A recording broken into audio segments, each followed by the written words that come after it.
35 લાખ, પણ કેવળ મંદિરની મૂર્તિ એ તમારું કોઈ વ્યસન નહીં છોડાવી શકે. આજે મંદિરોના પૂજારી જ ગુટકા ખાતા હોય છે. દ્વારિકા, પછી આપણે ઘણી જગ્યાએ દર્શન કરવા ગયા છે. અરે વૃંદાવનમાં ઠેર ઠેર દર્શન કરવા ગયા, પેલા ચોબાઓમાં કાંઈ ઠેકાણું ન હોય. જે ભગવાનની ભક્તિ કરતા હોય એ જ ગુટકા ખાતા હોય, એ જ સિગરેટો પીતા હોય, જાત જાતના રજોગુણમાં માલતા હોય. આવી પરિસ્થિતિ હોય છે. તો ભગવાનની બેળા, મૂર્તિની બેળા અખંડ રહે છે, છતાં પણ એના દોષો સ્વભાવે દૂર થતા નથી. એટલે ભગવાન પોતાના સાચા સંતને પૃથ્વી પર પોતે પ્રગટ રાખીને જાય છે, કારણ કે એના સાનિધ્યમાં જે કોઈ આવે એના દોષો સ્વભાવો ટાળી અને પછી ભગવાન પોતે સ્વીકાર કરશે. જેમ ઘરમાં નાનું બાળક રમતું હોય પણ એ પોતે મળ વિષ્ટાવાળું થયું હોય, બગડેલું હોય, તો પિતાશ્રી ઓફિસેથી આવે તો પોતે હાથમાં ચાલતા નથી, પણ માતા એને સ્નાન કરીને શુદ્ધ કરી આપે, જોન્સન એન્ડ જોન્સન પાવડર લગાવી આપે, બરાબર તાજો કરી આપે બાબા પહેરીને, અને પછી બાપને ચાલવાનું મન થાય.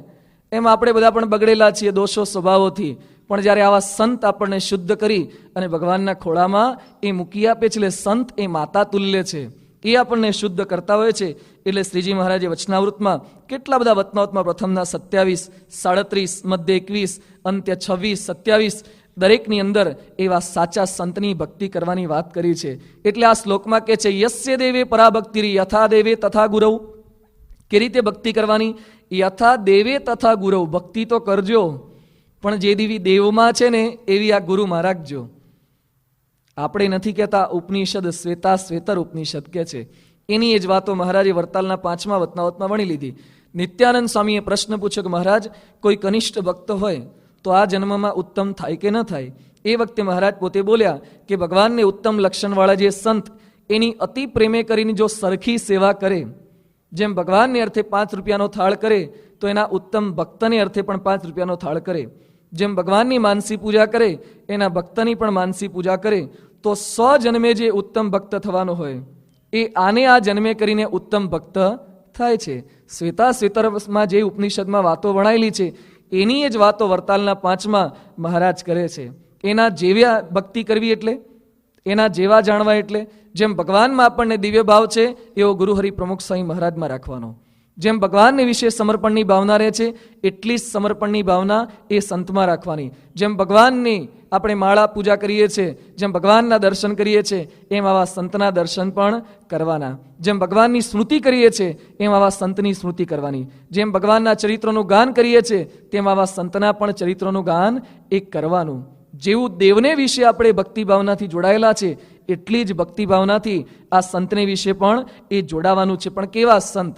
લખે છે અહીંયા યથા તથા, જે સાચા સંત હોય એની વિશે આપણા બધાનું પરમ સૌભાગ્ય છે. ઉપનિષદમાં વાતો લખી છે, ઉપનિષદોની પારાયણ ઠેર ઠેર થાય છે, પરંતુ એની અંદર જે લક્ષણવાળા સંત બતાવ્યા છે કોઈની પાસે ઉપલબ્ધ નથી. આપણે પરમ ભાગ્યશાળી છીએ કે એવા સંત આપણને પ્રાપ્ત થયા છે, જેની આપણે ભગવાન તુલ્ય સેવા પૂજા એ કરી શકીએ. આજે સ્વામીજીનું જીવન જોઈએ, તેઓનું કાર્ય, પ્રભાવ, સ્વસ્વરૂપ અને ભગવાનપણાનું ઐશ્વર્ય જોઈએ ત્યારે પ્રતીતિ થાય કે સાક્ષાત એ ભગવાન તુલ્ય સંત છે. ખાલી તેઓના જીવનનો વિચાર કરીએ.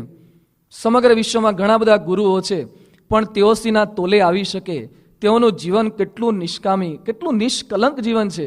એમની ભેગા તમે ફરો, માઇક્રોસ્કોપથી બિલોરી કાચથી ફરો, અખંડ 24 કલાક એક ડાઘ આપણે કાઢી ન શકીએ એટલું નિખાલસ, એટલું નિર્દંભ તેઓનું જીવન છે. એટલી ભક્ત વત્સલતા. ભરૂચના આપણા લાલજી શેઠ હતા. લાલજી શેઠને સંતાન નહોતું, તો સંતાન થાય એના માટે 9-7 વર્ષ સુધી પ્રમુખ સ્વામીએ પોતાની પૂજામાં માળા ફેરવી છે. પોતાને ખરી ભક્તને દીકરો થાય એના માટે માળા ફેરવે એવા ગુરુ આપણને મળ્યા છે. અત્યારે જે વિચરણ કરે છે 83 વર્ષની ઉંમરના એક ગુરુ બતાવો જે રોજના આટલા ગામ વિચરણ કરતા હોય, જે રોજના 45 પત્ર લખતા હોય, જે રોજના 400 થી 500 માણસોની મૂંઝવણ ટાળતા હોય. એક ગુરુ તો બતાવો. એવા પુરુષની આપણને પ્રાપ્તિ થઈ છે, આટલું વિચરણ કરે છે, એનું કાર્ય જુઓ, એના મંદિરો. ખરેખર આપણું ખૂબ જ મોટું સૌભાગ્ય છે કે BAPSમાં આપણને પ્રવેશ મળ્યો. એક તો મનુષ્ય દેહ મળ્યું, બીજે ક્યાંય આગા પાછા ભરાઈ ન ગયા, અને આ સંપ્રદાયમાં સાચા ગુરુના સાનિધ્યમાં આવ્યું. નહીં તો ભવિષ્યમાં ડૉક્ટર સ્વામી કહે છે કે પછી તો કેવું થશે, BAPSના સત્સંગી થવા માટે ઇન્ટરવ્યૂ લેવા પડશે. ડોનેશન આપશો ને તો એ સત્સંગી નહીં કરે. ડૉક્ટર સ્વામી કહે છે બુશ ને ક્લિન્ટન આવશે ને કે મને સત્સંગી કરો ને, જા કે ઘેર જા, તું સત્સંગી નહીં કરવામાં આવે. ડૉક્ટર સ્વામી તો ત્યાં સુધી કહે છે. ખરેખર આપણે જોઈશું અત્યારે જે ગતિથી વિકાસ ચાલી રહ્યો છે એ ગતિ જોતા આપણને લાગે છે કે ચોક્કસ આપણું ભવિષ્ય, ફ્યુચર ઇઝ બ્રાઇટ. ચોક્કસ બ્રાઇટ છે, કારણ કે સાચે દેવળે ઘંટ વાગશે. સ્વામીના મંદિરો લોકોને સામાન્ય એક મંદિર હોય તોય કેટલું ગૌરવ લેતા હોય છે. આપણે એ સંસ્થાના છે જે સંસ્થાના 500, 550 મંદિરો આપણા છે, તમારા છે. આપણે ગૌરવ લઈ શકીએ. ગાંધીનગરનું અક્ષરધામ લોકો જોઈ આવે ને પછી કે સરસ બાંધ્યું છે, એમ કહેવાનું મારું છે. અક્ષરધામ અમારું છે, એ ગૌરવ આપણે લઈ શકીએ. લંડનમાં, શિકાગોમાં, હ્યુસ્ટનમાં એ મંદિર અમારું છે. આટલા સુંદર મંદિરો સ્વામી બાંધી રહ્યા છે, એમાં પણ અક્ષરધામ દિલ્હીમાં જે સ્વામી બાંધી રહ્યા છે એનું ગૌરવ ખરેખર આપણને સ્વામી પોતે કાર્ય કરીને કેવું અપાવે છે. ગાંધીનગરનું અક્ષરધામ 23 એકરમાં, જ્યારે દિલ્હીનું અક્ષરધામ 99 એકરમાં. તમે કદાચ દિલ્હી ગયા હશો અને થોડા ઘણા હરિભક્તોએ જોયું હશે, પણ પ્રતિષ્ઠામાં બધાને લાભ મળવાનો છે. ભવિષ્યમાં પણ ક્યારેક ક્યાંય ન થાય એટલું સુંદર અક્ષરધામ સાંઈ બાપા ત્યાં બાંધી રહ્યા છે. સોમપુરા ત્યાં આવ્યા હતા બચુભાઈ, અને અક્ષરધામની છત તૈયાર થયેલી જોઈને ત્યાં રડી પડ્યા. સ્વામી બાપા આગળ રડી પડ્યા. એ કે સ્વામી અમે સોમપુરા છીએ, પણ અત્યાર સુધીના ઇતિહાસમાં કોઈ આવું સ્થાનક બાંધ્યું જ નથી ભારત વર્ષમાં. અત્યાર સુધી વિશ્વમાં જેટલી કઈ શિલ્પકળા છે, સ્થાપત્ય છે, એ બધાનો સંચય એ અક્ષરધામમાં કરવામાં આવ્યો છે. આઈમેક્સ શો ખૂબ જ સુંદર આખો ત્યાં તૈયાર કરવામાં આવ્યો છે. આટલું ભવ્ય અક્ષરધામ એ આપણું છે. એટલે સ્વામીશ્રીનું કાર્ય એ મંદિરો લક્ષી હોય, સ્વામીશ્રીના સંતો. આજે આપણા સંપ્રદાયમાં 722 જેટલા સંતો છીએ. એક ગુરુના શિષ્યો આટલા હોય એવા ભારતભરમાં ક્યાંય નથી. એ પણ પાછા ઘેટા બકરા ભેગા કરે એવા નહીં. બધા ભણેલા ગણેલા સિલેક્ટેડ હોય અને તાલીમ કેન્દ્રમાં તૈયાર થતા હોય એવા સંતો એ આપણા સંપ્રદાયની અંદર છે. સ્વામીશ્રીનું સમાજ કાર્ય કેવળ મંદિરો નહીં, કેવળ સંતો નહીં, પણ સમાજમાં ક્યાંય પણ જરૂર પડી હોય અને ત્યાં પ્રમુખ સ્વામી મહારાજની સંસ્થા એ પહોંચી જ હોય એવું તેઓનું સમાજ કાર્ય છે. સંતો અને હરિભક્તો, આજે સ્વામીશ્રીએ કેટલો હરિભક્તોનો સમાજ તૈયાર કર્યો છે. આજે આ મંદિરો તો સ્વામી તૈયાર કરે છે, તો એમની વિશેષતા છે, પણ સાથે સાથે ચૈતન્ય મંદિરો તૈયાર કરે છે. આજે જૂનાગઢમાં છેલ્લા 15 દિવસથી આપણે છીએ, પણ ખરેખર આપણને પ્રતીતિ થાય છે, આપણે જ્યાં જ્યાં જઈએ છીએ ત્યાં સાંઈ બાપા એવા ભક્તોનો સમુદાય તૈયાર કરી રહ્યા છે. નાના નાના બાળકો કેવા નિયમ ધર્મ પાળે છે. મોટા મોટા હરિભક્તોમાં પણ સમર્પણની ભાવનાનું જે સિંચન કર્યું છે બહાર ખૂબ જ દુર્લભ છે. કાલે રાત્રે અમે પારાયણમાં જતા હતા. કાલનો દિવસ રવિવારનો હતો. જૂનાગઢની અંદર પણ લોકો રાત્રે શું કરતા હોય છે, રોડ પર કેટલાય ફરતા હતા, આંટા મારતા હતા. પેલા મેળામાં જશે, અથવા ભાજી બહુ ખાશે ને પાણી પકોડી ખાશે ને આમ જીવન પૂરું કરશે. આપણને આનંદ થાય છે કે આપણા હરિભક્તો સવારે તો કથામાં આવ્યા હતા, સાંજે રવિ સભામાં બેઠા હતા, તો એના જ પાછા રાત્રે પણ પારાયણમાં આવશે. કોણ જાણે સ્વામીએ શું આપણામાં સિંચન કર્યું છે, કેટલો દિવ્ય સમાજ સ્વામી તૈયાર કરી રહ્યા છે. અત્યારે બહાર બધે કળિયુગ વર્તે છે, પણ આ સંતના સાનિધ્યમાં સતયુગ છે.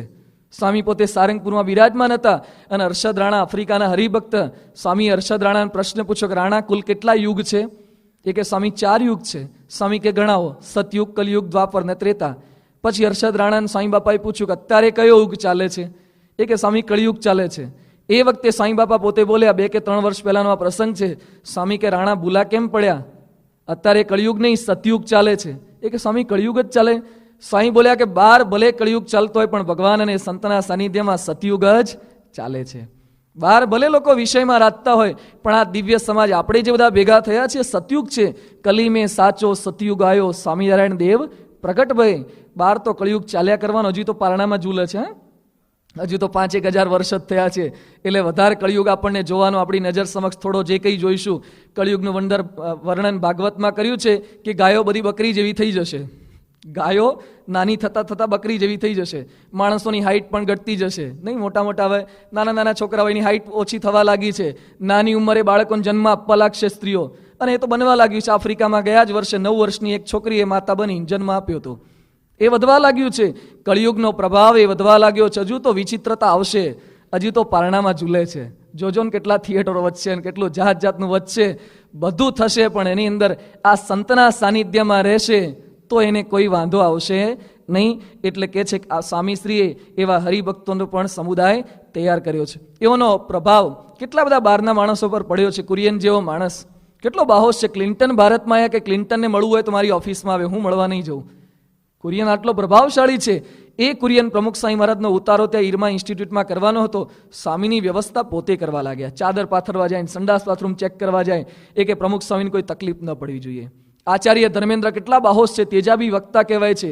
એ પોતે અમૃત મહોત્સવમાં પોતે બોલ્યા હતા કે આપકો પરફેક્ટ ગુરુ મિલ ગયે હે, કે તમને સાચા ગુરુ મળી ચૂક્યા છે. ડોક્ટર સુબ્રમણ્યમ જેણે પ્રમુખ સ્વામી મહારાજની બાયપાસ સર્જરી કરી એ સ્વામી બાપાના સાનિધ્યમાં ફૂલદોલમાં આવ્યા અને સ્ટેજ પર પોતે દંડવત કરવા લાગ્યા. એ માણસ નાસ્તિક હતા, સાઉથ ઇન્ડિયન હતા, કર્મમાં માનનારા, ક્યારેય કોઈ દેવી દેવતાનો ફોટો ન રાખે. આજે પોતાની ઓફિસમાં પોતે જ્યાં બેસે છે ત્યાં પ્રમુખ સ્વામીની મૂર્તિ ટીંગાડી દીધી છે. ઓપરેશન સ્વામીનું કરવા ગયા પોતાનું થઈ ગયું. બાયપાસ સર્જરી કોણ કોની કરે છે અને કેટલું ઓપરેશન થયું છે એ પોતે અહીંયા ભારતમાં આવ્યા હતા. અહીંયા અમદાવાદમાં એક હોસ્પિટલમાં પોતે માર્ગદર્શન આપવા માટે આવતા હોય છે. અને પ્રમુખ સ્વામી મહારાજ હિંમતનગરમાં હતા. એ વખતે અમદાવાદથી હિંમતનગર જતા હતા. રસ્તામાં ડૉક્ટર અતુલ ચોકસી, અમદાવાદની એક મોટી હોસ્પિટલ છે, એ હોસ્પિટલના પોતે ડૉક્ટર છે, આગેવાન. એટલે અતુલ ચોકસીએ ડૉક્ટર સુબ્રમણ્યમને કીધું કે તમે આ પ્રમુખ સ્વામીનું દર્શન કરવા કેમ જાઓ છો? તમે તો આટલા મોટા આગળ વધેલા ભાગ, આખા વિશ્વમાં ડૉક્ટર સુબ્રમણ્યની ગણતરી થાય છે, તો હિંમતનગર જેવા સામાન્ય ગામમાં આ બધી તકલીફ વેઠીને પ્રમુખ સ્વામીના દર્શન કરવા કેમ જાઓ છો? પ્રમુખ સ્વામી તમારા માટે કંઈ સ્પેશિયલ લાગે છે? પેલા અતુલ ચોકસીએ, એ પોતે બીજા ધર્મમાં માનતો હતો, રોજ ગીતા વાંચતો હતો. એટલે કે પ્રમુખ સ્વામી તમારા માટે કંઈ ચોક્કસ લાગે, પરફેક્ટ લાગે છે, સ્પેશિયલ લાગે છે? એ વખતે ડૉક્ટર સુબ્રમણ્યમ કહે છે કે તમે રોજ ગીતા વાંચો છો ને? હા, કે ગીતા વાંચું છું. એ પ્રત્યક્ષ ગીતાના દર્શન હું આજે તમને કરાવીશ. તમે તો ખાલી વાંચો છો, રૂબરૂ ગીતાના પરિચયમાં હું આવ્યો છું. ડૉક્ટર સુબ્રમણ્યમને આટલી અસ્મિતા. પછી પેલાએ કીધું કે આટલો ભાવ તમને કેમ થયો, કંઈ અનુભવ છે? એ વખતે ડૉક્ટર સુબ્રમણ્યમ કહે છે કે જે વખતે સર્જરીનો પ્રારંભ કરવાનો હતો, બાયપાસ સર્જરી, એ વખતે મેં પ્રમુખ સ્વામીને જોયા છે, એના મુખારવિંદ પર સહેજ પણ શોક નહોતો. બાકી આટલી અબજોની સંસ્થાના ધણી હોય, પોતાનું વ્હીલ કરીને જવું, કદાચ કંઈ ઓપરેશન કરતાં ભૂલ થઈ જાય અને કંઈક અગડિત થઈ જાય તો છતાં પણ કે એના મુખારવિંદ પર વ્હીલ કરવાની ઉતાવળની કંઈ ચિંતા નહીં. એક મને અનુભવ, જ્યારે એનું ઓપરેશન પૂર્ણ થયું, હૃદયના ધબકારા, ઘણીવાર કેવું થાય, હૃદય બહાર કાઢ્યું હોય પાછું ફરીથી ધબકારા એટલી સ્પીડમાં શરૂ થતા નથી. જ્યારે આ પુરુષનું હૃદય બહાર કાઢ્યું હતું, ફરીથી ધબકારા એટલા જ ચાલવા લાગ્યા. ત્રીજો અનુભવ, જ્યારે હું ઓપરેશન કરતો હતો બાયપાસ સર્જરી, અને ભૂલથી પણ મારો હાથ પ્રમુખ સ્વામીના હૃદયની અડી જતો હતો, તરત મને એક પ્રકારના સ્પંદનની અનુભૂતિ થતી હતી. સાક્ષાત જાણે ભગવાનનો સ્પર્શ થતો હોય એવી કંઈક અનુભૂતિ થતી હતી. એટલે મારા માટે તો આ પ્રમુખ સ્વામી સાક્ષાત ભગવાન તુલ્ય છે. આ ડૉક્ટર સુબ્રમણ્યમનો અનુભવ છે. પોતે નાસ્તિક માણસ પણ સ્વામીશ્રીના સાનિધ્યમાં આવ્યા, કેટલી અનુભૂતિ એને થાય છે. વૈજ્ઞાનિક અબ્દુલ કલામ, ભારતના રાષ્ટ્રપતિ, 30 જૂન 2001ના રોજ દિલ્હીમાં પ્રમુખ સ્વામી મહારાજને મળવા આવ્યા હતા. એના માટે સામે સોફો મૂક્યો હતો. સંતોએ વાત કરી, સોફા પર બેસો. સ્વામીશ્રી આગ્રહ કર્યો. એ પોતે બોલ્યા કે આવા સંતના સાનિધ્યમાં સોફા પર ન બેસાય, એની તો ચરણરજમાં આપણે સ્થાન લેવાનું હોય. પછી અબ્દુલ કલામ પોતે કહે છે કે તામિલનાડુના એક સંત છે તિરુવલ્લર, એણે 1300 કવિતાનો એક ગ્રંથ લખ્યો છે. એ કવિતાઓનો અભ્યાસ મેં કર્યો છે. એ તિરુવલ્લર પોતાના ગ્રંથની અંદર લખે છે કે જ્યારે તમારું મન અને શરીર એકદમ અશાંત હોય, એ વખતે કોઈક એવા પુરુષ મળશે, એ પુરુષના સાનિધ્યમાં તમે જશો તો તમારા મનની, તનની બધી ચિંતાઓ એ ઓસરી જશે, ટળી જશે. હું વર્ષોથી એ કવિતાઓ તો વાંચું છું, પણ આજે પ્રમુખ સ્વામીના સાનિધ્યમાં મને એ અનુભૂતિ થાય છે. મારી મનની ચિંતાઓ બધી દૂર થઈ જાય છે. એને અતિશય ભાવ સ્વામી પ્રત્યે છે. ગાંધીનગર અક્ષરધામમાં જ્યારે બાળ સુવર્ણ જયંતિ મહોત્સવ કર્યો, એ વખતે સ્વામીશ્રીના આમંત્રણથી પોતે પધાર્યા અને પોતે પ્લેનમાં પછી પાછા ગયા તો ગાંધીનગરથી ઉપડ્યા તો છેક દિલ્હી સુધી પોતાના પ્લેનમાં પ્રમુખ સ્વામી કેવા પુરુષ છે અને કેટલું સુંદર કાર્ય કરે છે એની જ વાતો અબ્દુલ કલામે કરી છે. એના સેક્રેટરીએ સંતોને જાણ કરી. પ્રમુખ સ્વામી મહારાજનો પ્રભાવ કેવા કેવા પુરુષો પર એ પડતો હોય છે. મોટા મોટા ધર્માચાર્યોને પણ અનુભૂતિ થાય છે કે આ કંઈક જુદા છે. ચિદાનંદ સ્વામી, દિવ્ય જીવન સંઘના વડા, પોતાના લાખો શિષ્યો છે, છતાં પણ સ્વામીજીનો કેટલો પ્રભાવ હશે. સ્વામી અમેરિકા પધાર્યા હતા અને પછી એક સ્થળેથી બીજા સ્થળે જવાના હતા. એરોડ્રામ પર પહોંચી ચૂક્યા હતા. ચિદાનંદ સ્વામીને ખબર પડી એટલે દર્શન કરવા માટે પોતે નીકળ્યા, પણ સ્વામીજી પ્લેનમાં બેસી અને પ્લેન તો ઉપડી ગયું હતું. ચિદાનંદ સ્વામી ત્યાં પણ પોતાના ભક્તોને મળવા ગયા હોય છે. એ એરોડ્રામ પર આવ્યા અને પછી કીધું પ્રમુખ સ્વામી ક્યાં ગયા? એટલે આપણા હરિભક્તો જે વળાવવા માટે આવ્યા તેમણે કીધું પ્રમુખ સ્વામી તો નીકળી ગયા. એ કે કઈ દિશામાં ગયા? એ કે પ્લેન આ દિશામાં ગયું છે. ચિદાનંદ સ્વામી જેના લાખો ભક્તો છે એને પરદેશના એરોડ્રામ પર દંડવત કર્યા. જે દિશામાં પ્રમુખ સ્વામીનું પ્લેન ગયું છે એ દિશાને. આ પ્રમુખ સ્વામી મહારાજ છે. પોતાના લાખો શિષ્યો હોવા છતાં પણ લોકોને પ્રતીતિ છે કે પ્રમુખ સ્વામી કંઈક જુદા છે. બ્રહ્મવિહારી સ્વામી વગેરે સંતો એમના આશ્રમમાં ગયા હતા, પોતે ધ્યાન કરતા હતા અને શાલ ઓઢી હતી. એ શાલ ઓઢી હતી એટલે સંતોએ કીધું કે કેવળ શાલ કેમ ઓઢી છે, નીચે ગાતરિયા જેવું જ રાખો, કારણ કે શાલ તો ઊનની બનેલી હોય, થોડી કરડે અને શરીરને પોતે ગમે નહીં.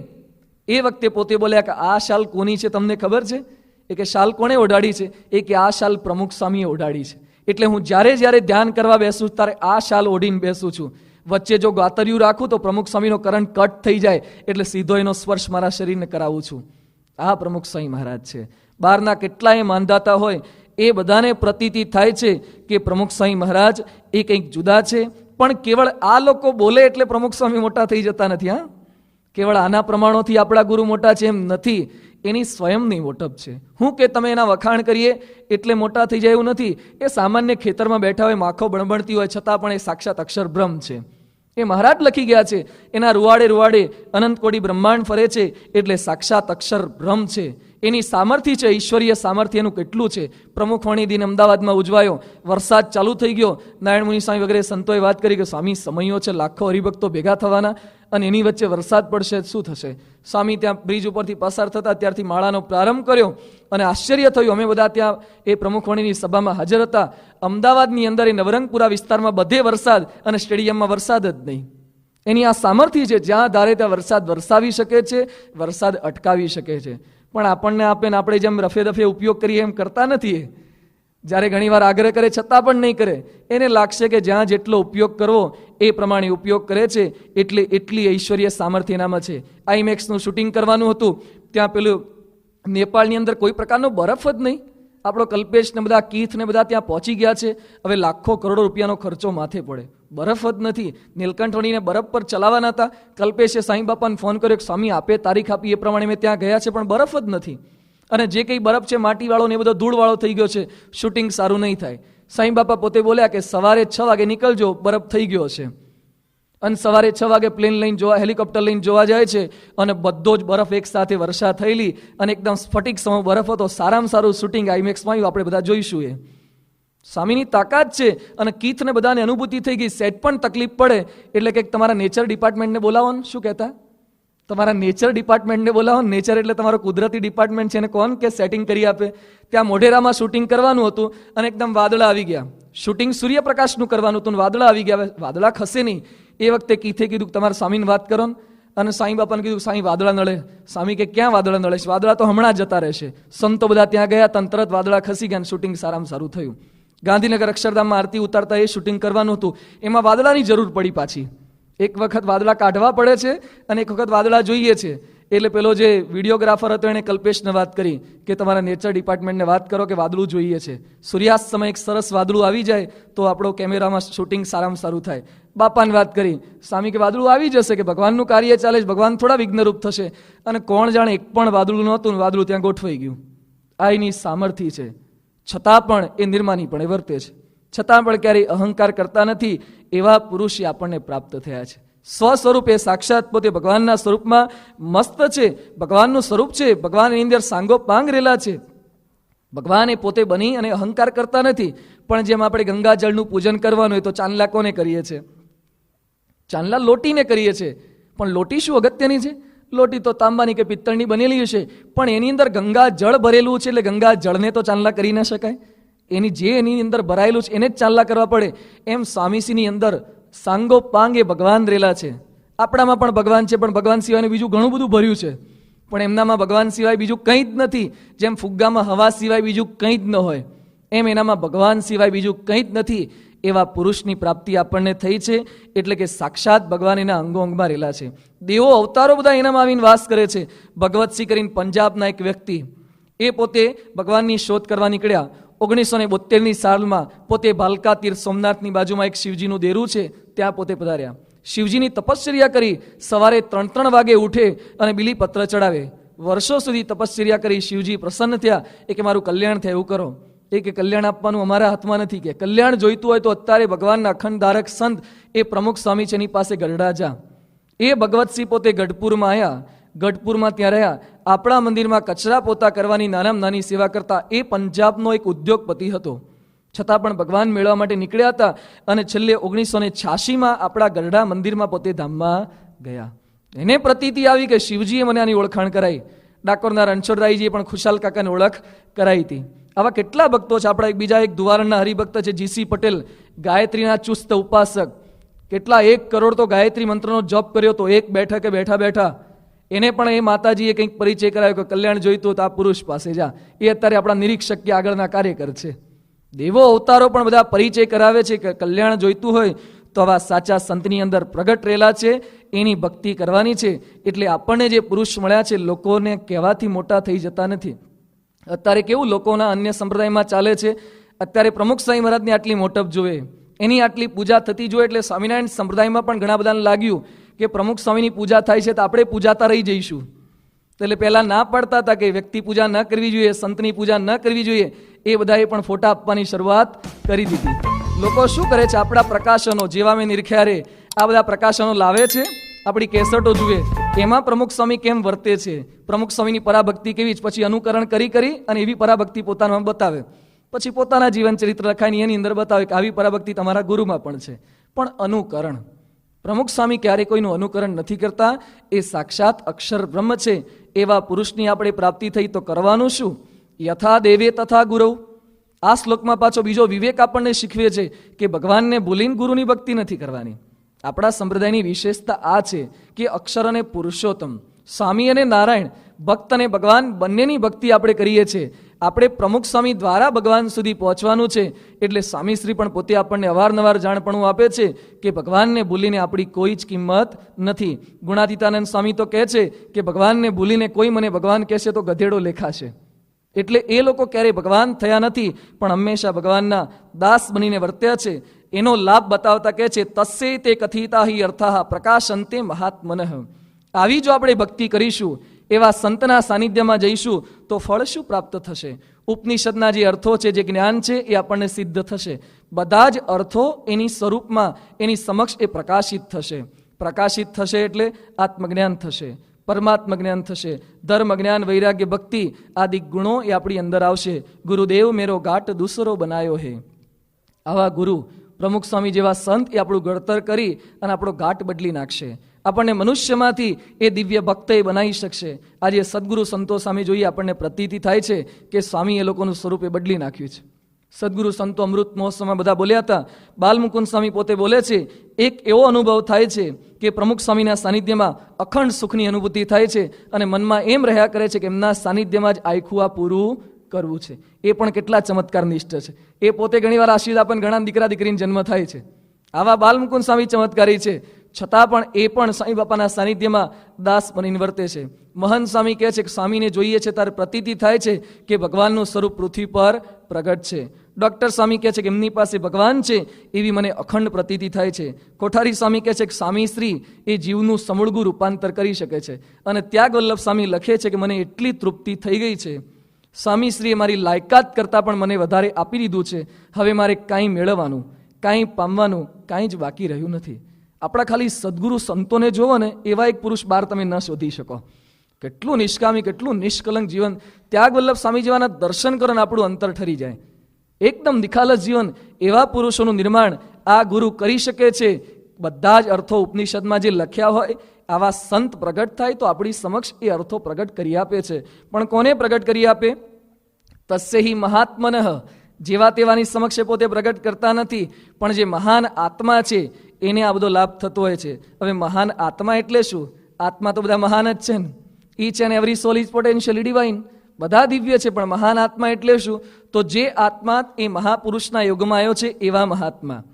જે આત્માએ આ પુરુષને પ્રસન્ન કરવાનો પુરુષાર્થ કર્યો છે એવા મહાત્મા. આજે લોકની અંદર ઘણા બધા ભગવાનના સાનિધ્યમાં આવે છે, પણ જે પુરુષાર્થ કરે છે એ ગુરુની કૃપાએ પામી શકે છે. એટલે શ્વેતાશ્વેતર ઉપનિષદની અંદર લખે છે, તપઃ પ્રભાવાદ દેવ પ્રસાદાચ બ્રહ્મ શ્વેતાશ્વેતરો અથ વિદ્વાન. શ્વેતાશ્વેતર ઋષિએ તપ અને પરમાત્માના પ્રસાદથી એ સાક્ષાત્કાર કર્યો. એટલે કેવળ આ સંપ્રદાયમાં આપણે પ્રવેશ કર્યો છે અને પ્રમુખ સ્વામી કૃપા કરીને બ્રહ્મરૂપ કરી દે એ પણ નહીં થાય. પાછું એટલો જ દાખલો કરવો પડશે. એકવાર જનમંગલ સ્વામીએ પ્રમુખ સ્વામી મહારાજને કીધું કે સ્વામી, આ તમારા પર કેટલા બધા પત્રો આવે છે, માથાકૂટ કે છોકરી ભાગી ગઈ, દીકરો લગ્ન કરતો નથી, લગ્ન કરે છે તો કયું કરતો નથી. એના કરતાં એક કામ કરો ને, અમને બધાને બ્રહ્મરૂપ કરી દો ને. કે કોઈ પ્રશ્ન જ ના આવે, તમારી તો સામર્થ્ય છે. ગુણાતીત સ્વામી વાતોમાં લખ્યું છે કે આવા સંત ફૂંક મારે બ્રહ્મરૂપ થઈ જવાય. તો ફૂંક મારી દો ને એકવાર, માઇકમાંથી મારો, બધા બ્રહ્મરૂપ થઈ જાય એક સાથે. સાંઈ બાપા શું બોલ્યા? અમારે તો કરવા છે, પણ તમારી તૈયારી હોવી જોઈએ ને. સાંઈ બાપા પોતે બોલ્યા કે લોખંડના 2 છેડાના આપણે જોઈન્ટ કરવા હોય તો 2 છેડા ગરમ જોઈએ. એકાદો ટાઢો હોય તો પણ લોખંડની સાંધો ન બાજે. અમારો તો ગરમ છે, અમારી તો ત્વરા છે, તત્પરતા છે, પણ તમારો એકદમ આઈસ કોલ્ડ છે. એટલે અમને એમ થાય છે કે આ જન્મ નહીં તો બીજા જન્મે થશે. આપણી પાત્રતા નથી, એ તો કરવા માટે જ બ્રહ્મરૂપ કરવા નીકળ્યા છે, પણ આપણી એટલી તૈયારી નથી. સ્વામી કરજો, પણ શું ઉતાવળ છે? ધીમે ધીમે નિષ્કામી થઈશું, ધીમે ધીમે નિર્લોભી થઈશું. બહુ ઉતાવળ નથી, થોડું થોડું સંસારનું એ સુખ લઈ લઈએ અને ભેગું ભેગું તમારું એ ભેગું લેતા જઈશું. આપણી આવી થોડી ઘણી તૈયારી હોય એટલે બ્રહ્મરૂપ થવાતું નથી. પણ જે કંઈ ભગવાનના સાચા ભક્તો થયા છે એ લોકો કસોટીમાંથી પસાર થયા ત્યારે કૃપા થઈ છે. ઉપનિષદમાં આખ્યાન આવે છે ઉપમન્યુનું, આરુણીનું, સત્યકામનું. એને અત્યારે આપણે વાત કરીએ છીએ. આગળના ઉપનિષદમાં આવે છે, છાંદોગ્ય ઉપનિષદની અંદર. પણ ઉપમન્યુએ ગુરુની ભક્તિ કરતા, ગુરુ ગાયો ચરાવવા મોકલતા. ગુરુએ એકવાર પૂછ્યું કે તું ત્યાં શું જમે છે? એ કે ભિક્ષા માગીને જમી લઉં છું. ગુરુ કહે છે મને ધરાવે વગર તો જમાય જ નહીં. એટલે પોતે ત્યાં જમી ન શકતો, છેક સાંજે પાછો આવે અને ગુરુને ધરાઈને પછી જમે. બપોરે તો ભૂખ્યા રહેવું પડે. પછી બીજા દિવસે પૂછ્યું કે હવે ત્યાં તું શું જમે છે? એટલે કે બીજી કંઈક ભિક્ષા માગી લઈને પછી જમું છું, તમારા માટેની એક બંધ રાખું છું. ગુરુજી કે 2 વાર ભિક્ષા માગે તો ગૃહસ્થને એટલી તકલીફ પડે, એટલે બીજી વાર ભિક્ષા તાર માગવાની નહીં, એમનેમ રહેવાનું. પછી બીજા દિવસે પૂછ્યું કે હવે શું જમે છે? એ કે ગાય જ્યારે પેલા વાછરડા છૂટા મૂકું છું એ વખતે વાછરડા દૂધ પી લે, પછી હું દૂધ પીવું છું ગાયનું. એક તારે દૂધ પીવું એટલે વાછરડા બિચારા ઓછું દૂધ પીવે, એ દૂધ પણ તારે નહીં પીવાનું. ગુરુ આટલી કસોટી કરે છે. પછી ત્રીજા દિવસે પૂછ્યું કે હવે તું શું પીને ગુજરાન ચલાવે છે? એ કે હું જુદું દૂધ પીતો નથી, પણ વાછરડા દૂધ પીતા હોય વખતે થોડું ઘણું દૂધ જે બહાર પડતું હોય એ છાંટા હું પી લઉં છું. એટલે ગુરુજી કે એ દૂધ પણ તારે નહીં પીવાનું, કંઈ ખાવા પીવાનું નહીં. અને પછી તો બિચારો આખો દિવસ પસાર કરવાનો હોય તે એક જંગલી વનસ્પતિ ખાવામાં આવી, ઝેર ચડ્યું, આંધળો થઈ ગયો. ગુરુજી તપાસ કરતા કરતા આવ્યા, કૂવામાં પડી ગયો. તો ગુરુ એકદમ પ્રસન્ન થયા, એને જ્ઞાન આપ્યું. જેટલા કંઈ ભક્તો ઉપનિષદના થયા છે એ બધાને ગુરુએ અતિશય તાવ્યા છે. આરુણીની પણ કેવી કસોટી ભગવાને કરી હતી એના ગુરુએ. પેલી ખેતરની પાળમાં પાણી વહી જતું હતું તો પાળના સ્વરૂપમાં પોતે સૂઈ રહ્યા. ગુરુજી પધારે છે અને પહેલી જ વાત શું કરે છે? કેમ કરવાની હતી, હવે બીજી આદેશ આપો મને. આ ગુરુ ભક્તિ છે. આટલી તત્પરતા, આવી ત્વરા એ સત્યકામના જીવનમાં પણ હતી. સત્યકામને કીધું, એ બ્રહ્મજ્ઞાન લેવા ગયો, એના ગુરુએ કીધું 400 ગાયો તને આપું છું. સાવ ખરાબ, એકદમ કૃશ થઈ ગયેલી. એ છે કે 400 ગાયોમાંથી 1000 થાય પછી પાછો આવજે તો બ્રહ્મજ્ઞાન આપીશ. આપણને એવું કહેતો પછી બ્રહ્મરૂપ કરશું. 400 ગાયો આપે, એક ગૌશાળા સંભાળવા ખાલી રાખે તો એ બારે પડી જાય. એ કે આ કરવા આવ્યા છીએ અમે, બ્રહ્મરૂપ કરો ને, કે કરવાનું છે કરો ને. પણ ગુરુ ગમે તે આદેશ આપે પણ એ બ્રહ્મરૂપ કરી શકે છે. 400 ગાયો લઈને ગયો અને 1000 ગાયો કરવી એટલે એકલા એ સાચવવાની 400 ગાયોને, એની ગાયની જે કંઈ પ્રસૂતિ થતી હોય બધાને, બચ્ચાને સાચવવાના, વાછરડાને, એ બધું એનું પાલન પોષણ કરવાનું કેટલું અઘરું કામ છે. પણ કર્યા, એ કાર્ય કર્યું ને 1000 ગાયો થઈ, ત્યાં સુધીમાં પોતે બ્રહ્મજ્ઞાની થઈ ચૂક્યો. એટલે ગુરુ આપણને એવી આજ્ઞા આપી અને બ્રહ્મરૂપ કરવા માગે છે. ભગતજી મહારાજ ગુણાતીત સ્વામીની આજ્ઞામાં વર્ત્યા, મરણિયા થયા તો કૃપા થઈ. શાસ્ત્રીજી મહારાજ ભગતજી મહારાજની આજ્ઞામાં, યોગી બાપા શાસ્ત્રી મહારાજની આજ્ઞામાં, અને પ્રમુખ સ્વામી મહારાજ ગુરુ માટે ટ્રેનમાં લટકતા લટકતા પણ સારંગપુર ગયા. પોતાનું મન ધાર્યું બધું મૂકી દીધું તો ગુરુની સાચી પ્રસન્નતા એ થતી હોય છે. આજે લોકમાં પણ ઘણા બધા ગુરુમુખી સંપ્રદાયમાં પણ પોતાનું મન ગમતું મૂકી જ દેવાનું. પોંડિચેરીની અંદર અરવિંદનો આશ્રમ છે. અરવિંદના બીજા એક ભક્ત હતા, શિષ્યા માતાજી. એ માતાજી પાસે લાલજીભાઈ હિંડોચા, આફ્રિકાના સુગર મિલના ખૂબ જ મોટા ઉદ્યોગપતિ, એ પોતે ત્યાં રહેતા હતા. પોતે કરોડો રૂપિયા કમાય, બધી જ વાર્ષિક આવક એ અરવિંદ આશ્રમમાં અર્પણ કરી દેતા હતા. પણ એક વખત એમના દીકરાના લગ્ન હતા, મુંબઈમાં રહેતો હતો. એટલે માતાજીને પૂછવા ગયા કે મારા દીકરાના લગ્ન છે તો હું લગ્નમાં જાઉં. એ વખતે માતાજી બોલ્યા કે આશ્રમમાં રહો છો, હવે દીકરાના લગ્નમાં જવાની કોઈ જરૂર નથી. કરોડો રૂપિયાનું ડોનેશન આપે છે અને માતાજીએ ના પાડી પછી એક સંકલ્પ કરતા નથી. આ ગુરુ ભક્તિ છે. એવી ગુરુ ભક્તિ જો ઉદય થાય તો ભગવાન અને સંતની પ્રસન્નતા થતી હોય છે. ભગતજી મહારાજ એવી ગુરુ ભક્તિ કરી અને ગુણાતીત સ્વામી પોતે બોલી ઉઠ્યા કે હાથ છૂટી બલા થઈ ગઈ. આપણે એવું કર્મ કેમ ન કરીએ? આપણે એવા સાચા ભક્ત બનીએ તો પ્રમુખ સ્વામી પોતે બોલી ઉઠે કે હાથ છૂટી બલા થઈ ગઈ, મારે નથી આપવું બ્રહ્મજ્ઞાન, છતાં પણ અપાઈ જાય છે. એટલે આ ઉપનિષદનું સાચું તાત્પર્ય, રહસ્ય આ છે કે ગુરુના સાનિધ્યમાં, ઉપનિષદ એટલે શું? ઉપનિષદનો અર્થ શું? ઉપનિષદ ગુરુના સાનિધ્યમાં જઈને બેસવું અને બ્રહ્મજ્ઞાન એ પ્રાપ્ત કરવું. પણ ઉપનિષદ પોતાની મેળે નહીં સમજાય. સ્વામી વિવેકાનંદ પોતે કહે છે કે તમારી જાતે ગમે તેટલા ઉપનિષદો વાંચો, પણ જ્યાં સુધી રામકૃષ્ણ પરમહંસનું જીવન ચરિત્રનો અભ્યાસ નહીં કરો, એની સાથે જોડાણ નહીં રાખો, ત્યાં સુધી ઉપનિષદનો કોઈ જ અર્થ એ તમને સમજાશે નહીં. તો આજે આપણને એવા પુરુષ મળ્યા છે, એ પુરુષના સાનિધ્યમાં આપણે આવ્યા છીએ, તો સાથે સાથે ઉપનિષદનું તાત્પર્ય, રહસ્યાર્થ આ છે કે પ્રમુખ સ્વામીને સમજવાનો કંઈક પ્રયત્ન કરીએ. આપણે ન જોડાયા હોય તો થોડા ઘણા કંઈક નજીક આવતા થઈએ. એ સંતનું જીવન થોડુંક વિચારીએ, એને પ્રસન્ન કરવાનો કંઈક પ્રયત્ન કરીએ. આ પુરુષ જો પ્રસન્ન થશે તો કેવી પ્રાપ્તિ થશે? આ લોકમાં પતિએ પત્નીને પ્રસન્ન કરવાના, બંને જણા દીકરાઓને પ્રસન્ન કરવાના કેટલા પ્રયત્ન આપણે વેવાઈને જમાઈને પ્રસન્ન કરવા કેટલો દાખલો કરીએ છીએ. પણ આ એક પુરુષ પ્રસન્ન થાય તો શું પ્રાપ્તિ થાય? બોચાસણની અંદર વર્ષો પહેલા કેટલ કેમ્પ ખોલ્યો હતો. એ વખતે એક પ્રસંગ બન્યો. ત્યાં સંતોએ બાપાને વાત કરી કે સ્વામી, આપણી પાસે ટેલિફોન, પેલો એસટીડી ટેલિફોન નહોતો, પણ એ વખતે દિલ્હીથી એક અધિકારી આવ્યા હતા ટેલિફોન ખાતાના. એમને દિલ્હી ફોન કરવો હતો અને ફોન કરવા માટે ત્યાં આપણી ઓફિસમાં આવ્યા અને કીધું મારે એસટીડી ફોન કરવો છે. એટલે સંતોએ કીધું કે સાહેબ અમારા મંદિરમાં તો એસટીડી ફોન નથી, નોંધાવવો પડે ને પછી થાય. એ વખતે એણે કીધું આવડું મોટું મંદિરને એસટીડી ફોન નથી. એણે કીધું જાઓ કે 2 દિવસમાં ફોન આવી જશે. એની સરભરા કરી તો 2 દિવસમાં ફોન આવી ગયો. છેલ્લા કેટલાય મહિનાઓથી નોંધાયો તો છતાં ફોન આવતો નહોતો. પહેલાં તકલીફ હતી, અત્યારે બહુ અવેલેબલ થઈ ગયા છે. પછી સંતોએ બાપા સમક્ષ આ પ્રસંગની વાત કરી કે સ્વામી, અમે પેલા સાહેબને રાજી કર્યા અને થોડીક વાત કરી તો બીજા ત્રીજા દિવસે તો ફોન આપી દીધો, એસટીડી ફોન સીધો દિલ્હી વાત થાય ફોન આપી દીધો. એ વખતે પ્રમુખ સ્વામી મહારાજ પોતે બોલ્યા કે આ લોકનો એક સાહેબ રાજી થયો તો દિલ્હી સુધીનો ફોન આપ્યો. આ પુરુષ જો રાજી થશે તો અક્ષરધામ સુધીનો ફોન આપી દેશે.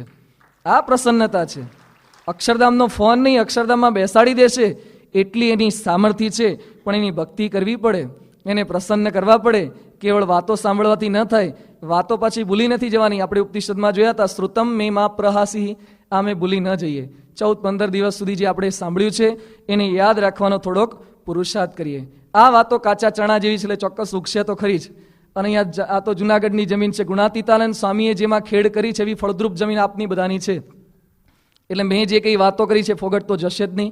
આ કંઈ ડામરના રોડ ઉપર બિયારણ નથી નાખ્યું. ભલે બિયારણ સારામાં સારું છે પણ એ ઉગશે ચોક્કસ.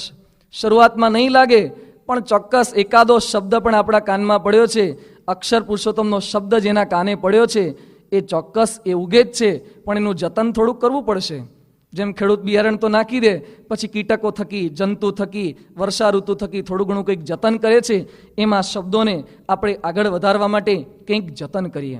જો આ જન્મે નહીં કરીએ તો ભગવાનને સંતને કોઈ ઉતાવળ નથી. હા, ભગવાનને સંતને અક્ષરધામમાં કંઈ જગ્યાઓ બહુ ખાલી પડી ગઈ છે, જુનાગઢવાળા જલ્દી ભક્તિ કરીને ઉપર આવો એવી એમને કંઈ ઉતાવળ નથી. ત્યાં કંઈ ભગવાન કંઈક માણસ ભૂખ્યા થયા નથી. આપણે ફરીથી જન્મ લીધા કરવો પડશે. એક ગામમાં એક સંગીતકાર ગયા અને પછી કીર્તન ગાયું અને સારી રીતે આલાપ લીધો ને બધું ગાયું. એટલે પેલા સામે શ્રોતાઓ બેઠા હોય છે કે વન્સ મોર, વન્સ મોર. એટલે પેલાને એમ થયું કે આપણે બહુ સારું ગાતા આવીશું, એટલે લોકોએ વન્સ મોર કીધું. ફરીથી ગાયું એનું એ જ ફરીથી આલાપ લઈને. પછી લોકોએ તાળીઓ પાડીને કે વન્સ મોર, વન્સ મોર. પેલાને થયું ખારું આટલું બધું સારું ગાયું છે કે ફરીથી વન્સ મોર કરે છે. ફરીથી એનું એ જ આલાપ લઈને ગાયું.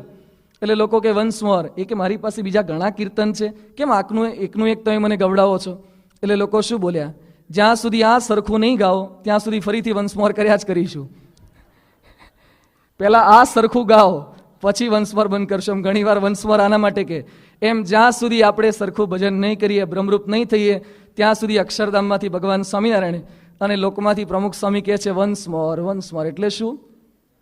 ફરીથી જાઓ, જન્મ ધરો, જુનાગઢમાં જાઓ કે ક્યાંક ફરીથી જન્મ ધરો, વન્સ મોર થશે. તો ભગવાનને સંતને પ્રાર્થના કરીએ મારું તમારું વન્સ મોર ન થાય.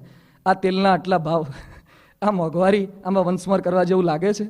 આ છોકરાઓને એડમિશન લેવાની માથાકૂટ, આમાં ફરીથી ખરેખર આવવા જેવું નથી.